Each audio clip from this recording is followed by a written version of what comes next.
A warm welcome to Disky Talk with Luyolo. If you're tuning in for the very first time, I ask that you please subscribe and hit the notification bell. If you've been a part of this journey, I hope you thoroughly enjoy this episode. So, on today's episode, I dissect all things Carling Black Label Cup between Kaizer Chiefs and Orlando Pirates.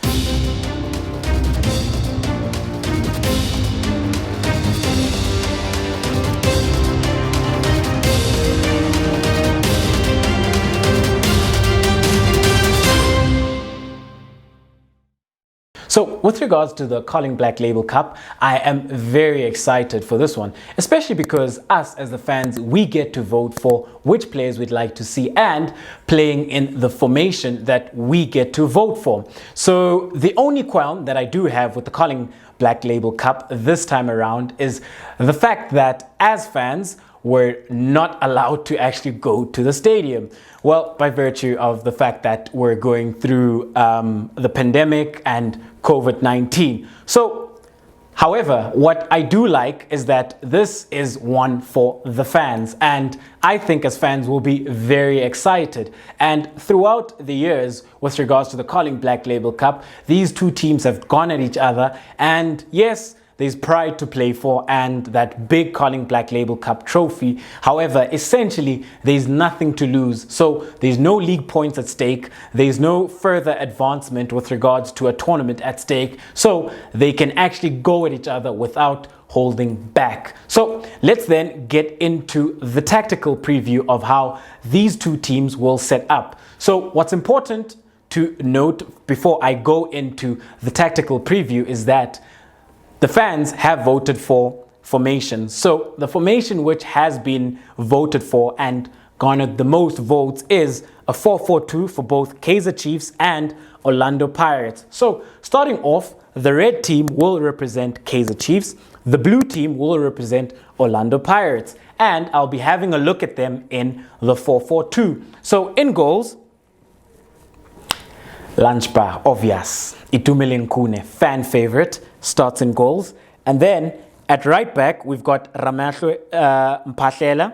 And then two centre backs being Matoho and Kadoso. At left back, we've got Happy Mashiane. And then in midfield, where it gets interesting, because in midfield, we've only got one winger for Kaizer Chiefs, which is Lebohang Lesako, who will start either on the left or the right hand side as he's comfortable at coming off either wing. And then the three players in midfield, you've got Njabulo Plom, you've got Kieran Bacchus, and you've got Sabelo Khatebe. What I do think though is that Sabelo Khatebe will then start on the right hand side. However, he will be a lot tucked in, which then does make it a bit of a compact midfield, very narrow, that will look to exploit the half spaces and also attack through the inner channels within the field of play. And then the two strikers up front, we've got Sami Nukovic and Kama Biliat. But what I would like to mention is that formations within football are tactically flexible and are also very versatile by virtue of the fact that a 4-4-2 can shape up in so many ways. You can have a 4-4-2 diamond. You can have a 4-4-2 where you've got the second striker just coming in behind. So that then becomes a 4-4-1-1, which at times is cut from the same cloth as a 4-4-2, a lot more flexible by virtue of the fact that when he needs to then make it a 2, he can. When he needs to drop just a bit deeper, he can, to offer an extra body in midfield, which then at times looks like a 4-5-1. So you can go so many ways with a 4-4-2. And then when we do have a look at Orlando Pirates, so the interesting thing then with Orlando Pirates is firstly, in goals, is that they've got Richard Ofori. So Orlando Pirates fans have also voted for 4-4-2. That has been the most voted for formation. So we've got Richard Ofori in goals. And then we've got Tulani Hlatsoayo. And then we've got Ntsigelelo Nyawuza. And then at right back, we have Wade Euster. At left back, we've got Innocent Mayela. So having a look then at that back four, I worry when it comes to the centre-back partnership between Hlatsoayo and Nyawuza, especially because if you consider their partnership in the past season, nothing to write home about. I think they struggled as a pair. I think Hlatsoayo is a lot better next to Jele. However, according to the votes, Hlatsoayo does start. Wade Euster as the right back, Innocent Mayela as the left back. In midfield, what I do like about the final votes is that there's a lot more balance in midfield. So if you were keeping up with the votes with regards to Orlando Pirates, I thought they were a bit thin in midfield because a couple days ago, the only midfielder they had was Benjamin Mouthwatering, and the rest of the players were offensive players, and tactically that didn't make for great reading from a balance perspective. So when we look at it then, in midfield, they've got Ben Mouthwatering, they've got Thabang Munare, and then you've also got Makaringe, who I think will join and play as a second striker, because then on the left-hand side, you have Lorch and then you have Hoto. However, you could also swap them. They could start on either flank, you know. So that is Orlando Pirates' starting lineup in the 4-4-2. So now going through each player with regards to their duties and responsibilities, and then also highlighting some of the key players within this encounter. So when we have a look at Kaizer Chiefs, their back four, we have Khune in goals. And then we've got Ramashwe Mphahlele at right back, who does offer width, so he can go. So I think then that would complement Asabelo Khatebe if he does start on the right-hand side so much, because he is a number 8 who can play as a 10. So he's not really a wing player. So he's a player that likes to come on the inside and occupy half spaces. So when he does come in, you will have Mphahlele overlapping and being able then to look to deliver those crosses. So on the right-hand side, when Kaizer Chiefs are attacking, this is more or less what we could potentially see. So let's just push them up. So we will have the two centre-backs there in Mator as the right-sided centre-half, Cardoso as the left-sided centre-half. At left-back, you have Mashiane at Mashiane. Then you have Mphahlele, who does offer that width, who will go up at times. So let's just put him there for now. And then in midfield, you're looking at a Blom and a Kieran Bacchus as well. And when Kaizer Chiefs, when they do occupy and overload this central space, I think that's when you'll see Fortune Makaringe dropping in a bit deep to assist, because we do know that football is not a static sport. It's very dynamic, lots of movement, high energy, high speed. So players do tend to adjust to the pace of the game and what the game requires. And whenever Kaizer Chiefs do look to overload the central spaces and the half spaces, Makaringe will have to drop in and assist Mouthwatering and Munare as well in midfield. At times on the left-hand side,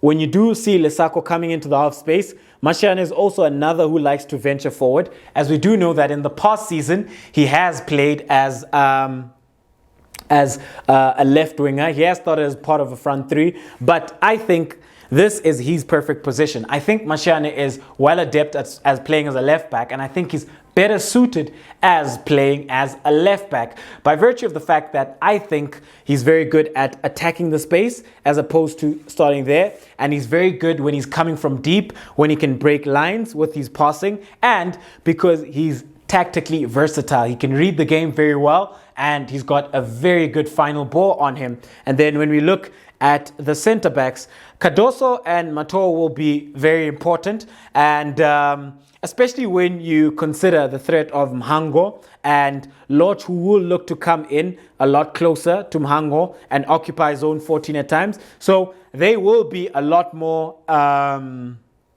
occupied by Mhango, who's a very busy player. So whenever Kaizer Chiefs do find themselves in their half, I don't think we'll see them pushed up too much because they don't have speed. So they'll look to be conservative so that they don't get caught on the counter. In midfield, I think Blom will sit very close and look to protect those two. And I say that because I did mention that they don't have the speed. And then you will have a Kieran Bacchus alongside him. And I think that's more or less how we'll see Kaizer Chiefs shaping up in the opponent's half. And with Nukovic, I think is going to be very important when it comes to bringing Lisako into the game, bringing Sabelo Khatebe into the game, and bringing Kamabiliat into the game. At times, you can see Kamabiliat maybe occupy the left side and then have Sabelo Khatebe come into the zone 14 area, into the half spaces area, and have Lisako go wide, and then have Mpatlele sitting a bit deeper. If they want to be a bit more conservative and keep the shape of the back four, they can change because, like I mentioned earlier on, formations are tactically flexible. And then, when we then have a look at Orlando Pirates and how they could potentially line up when they are in the opposition half, we're looking at a situation where there will be a lot pushed up. I think Thembinkosi Lorch will be in the space. He will occupy the half space as he's so used to. You will have Gabadinho Mhango occupying the two center halves.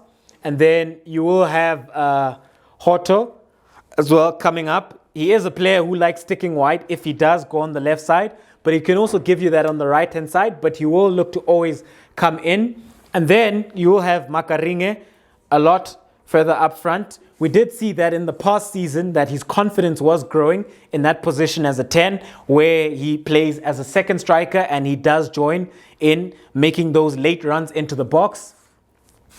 And then you will see Hlatsoayo Nyawuza also. But synonymous to Akadoso and Matoo, they also don't have the speed. So they'll be very cautious with that. So I think then you'll have a situation where you'll have Wade Yusa give them the width because he's very good at that. And then you'll have Hoto either in that half space or you'll have him on the left-hand side giving the width. And then Mayela sort of acting as the third center half to try and make sure that whenever Chiefs do hit them on the counter, they do have a third defensive option and that these two aren't isolated alone. So Wade used it to give the width on this side, Hoto to give the width on this side, and then having Lorch, Makaringe coming a lot closer to Gabadinho Mhango. So when we then have a look at who will be the key players for this game, I will start with Kaizer Chiefs.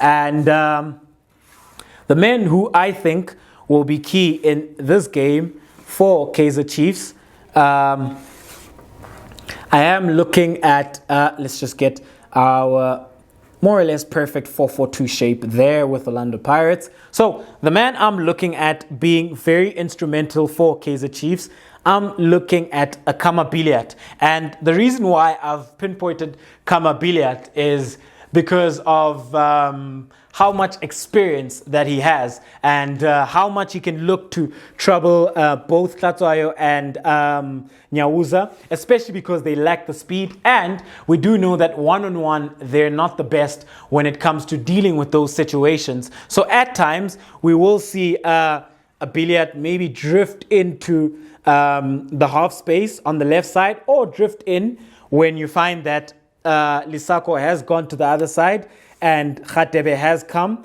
And then because Wade Euster does tend to go and vacate that space, which at times I think is one of his weaknesses with regards to his tactical acumen and positioning, you will see then Kamabiliat having a space going one-on-one with Hlatsoayo and at the boy.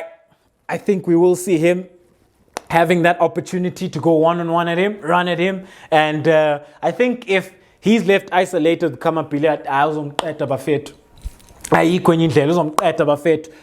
I think Wade Euster has to be very cautious whenever he does vacate his position and look to overlap. And also then, it then makes Tabang Munare's job a lot more difficult, because now he's not just focused on helping out with regards to the central spaces and helping out Mutsware as a double pivot, but he's also then having to maybe drift to the right-hand side whenever Wade Euster does go to deal with a threat that is Kamabiliat. And whenever Chiefs may overload on the left-hand side or towards the left channel, then he will be very important when it comes to that. So for Kaizer Chiefs, my key player is Kamabiliat, and I think this is a player who is hungry to really show us what he's made of. You know, this is Kamabiliat, doesn't have to prove himself. On his day, he is one of the best players in Africa, you know, so I think that this is the season for him,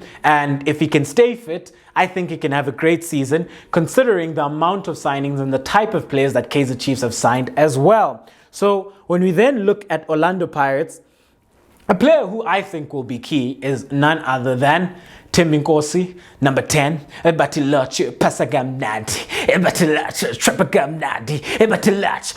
Okay, guys. Sharp. Lorch. I think Lorch will be key for Orlando Pirates. He's experienced when it comes to the Soweto derby, and when it comes to big games. He is a big game player for Orlando Pirates.